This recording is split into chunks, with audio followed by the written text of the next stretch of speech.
In all my lessons with Moe Norman, you see his trail foot staying down through impact, but it does come up. Today we're going to talk about the proper action of the trail foot. So what about lifting your feet? You'd sooner would do what? Rather than lift, what would you do? Oh, I roll my ankles. I roll. How do you do that? Show us how you do that.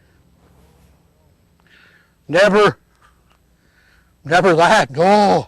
I never want a wrinkle in any shoe. Never. Back or through. I never want any pressure in my feet. I never want to walk into your clubhouse and my feet are sore from hitting balls. No. I can still go in there and dance. They're never sore. No, I roll my ankles. Watch. It's Todd. Welcome to the channel today. I want to talk about nuance and what you see happening in the single plane swing and Moe Norman's trail foot position, because many people take this as keeping the foot down means the weight is on that foot, and it's not true. So I want to demystify the trail foot, but I want to say this. I want to see the trail foot on the ground when you swing through impact into your finish. We'll talk about, positionally what that means. But I want the foot down. And I tell people, they said, well, Todd, if your foot comes up a little bit, is a problem. Or you want everybody else has their foot coming up. There's a reason that the foot should be in a position staying down. So there's a benefit to it, is all I'm saying. There's a benefit.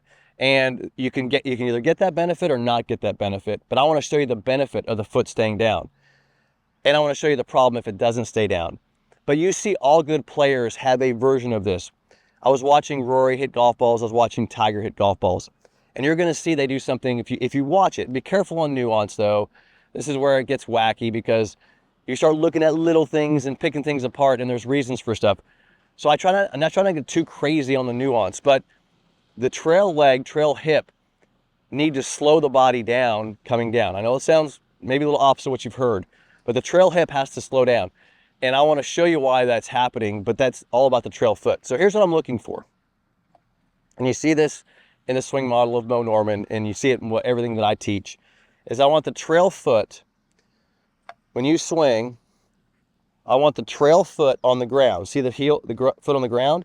Now, it can roll, it can come in, but I don't want to see over rotation where the foot's coming up into impact, because the pelvis gets over rotated.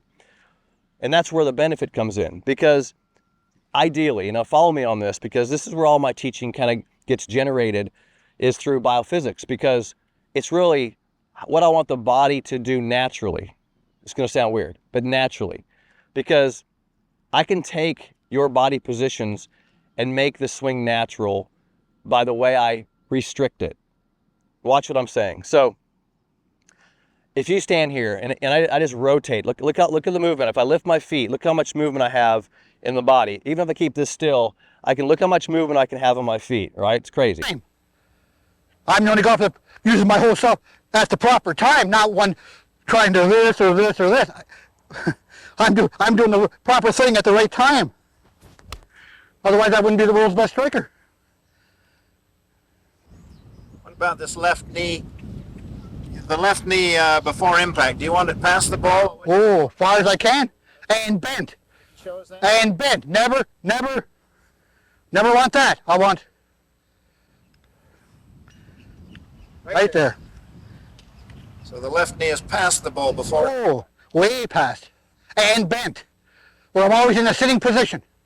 Where my club can't come off the ball. It's driving through the ball. My left foot takes the hit on every shot I hit. My big toe on my left foot never moves. Stays right on the ground every shot, back and through. Your left foot never moves then. Oh, I should say not. All this crap. Oh, gosh. To me, that's so many moving parts you don't have to make to hit a little golf ball. You don't have to do that. To hit a golf ball? Are you kidding? How can they call it timing, balance, and coordination in your... Holy Moses. If that's timing and balance, I quit. So what about... If I keep my feet on the ground, I can only move this much, right? So By keeping my feet in a certain position, it restricts the motion of my body, it restricts movement. And so when I'm swinging the club, the goal is to isolate movement so I can be consistent, because you want consistency. So now I'm isolating movement. So if I keep my lead foot turned and my trail foot on the ground, you see what happens? I get super limited in my isolation. Now, it doesn't mean I can rotate, and I rotate plenty far, but it slows this down so this can speed up. So the trail foot on the ground's benefit is to allow you to rotate. See, I'm rotating to a certain degree, but now it slows it down so that this can speed up, because if I don't slow this down, I can't speed this up. In all good kinematic sequence charts, you see a massive deacceleration of the body part before the next body part accelerates. It's exactly what you see here to there. When a good golfer swinging down, he's coming down, this decelerates, that accelerates. That's what's happening, and that's why you want this pelvis to slow down, and the foot does that. Now, that's part one of this. Part two is that it's much easier to do with a single plane swing. Matter of fact, I would even recommend keeping your foot down if you're a conventional golfer, because in our single plane swing, we start the club and we impact on the same plane. I have the proper space. Because I have that proper space, I now can keep the foot down. See that? That space allows me to lower and strike. If you're a conventional golfer and you're standing close to the ball, you got to make some room. So when you make room, you straighten and you lift. I wouldn't recommend this really for the average guy, just people looking to simplify their single plane swings. But the foot down has a purpose, to slow the pelvis so you can move the upper body faster in impact, number one. Number two, it's much easier to do when you have space. The guys you see doing it, like Steve Stricker and the guys on tour who keep the foot down, have created space. They're what I call close to single plane golfers. But when I see Rory and Tiger, they have a slowing of the pelvis differently. Obviously, they're conventional. And what they do when they swing is when they come down, their back leg will actually go back. Well, that's making space and rotating. That's what you see Rory and Tiger doing. They make space and rotate.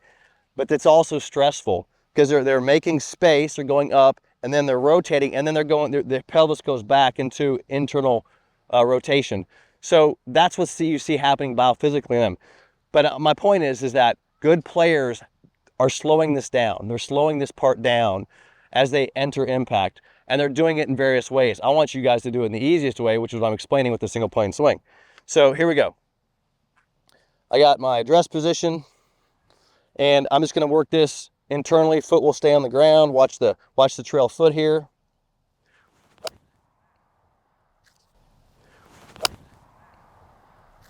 Hit that perfect. Now, you see it come up after. So watch what's happening here. So I strike the ball. I want the foot down, because all I care about is I'm slowing down through here, through there, right? So I want to strike this thing to be down. The weight is here, not here. I got 70 to 80% of my weight here through the strike, foot's down, right? And then that's what I call the finish. Body's done rotating, foot's down, then I lift it up. So I'll lift it up at the very end. So it's okay to come up at the end, but from here, slow it down, strike, accelerate to there. I want that foot staying down through impact and into the finish position. That's ideal to get the body mechanics right and get more consistent.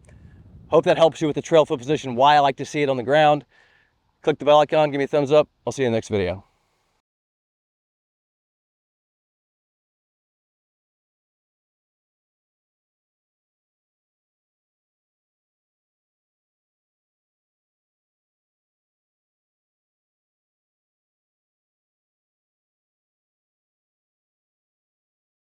See you in the next video.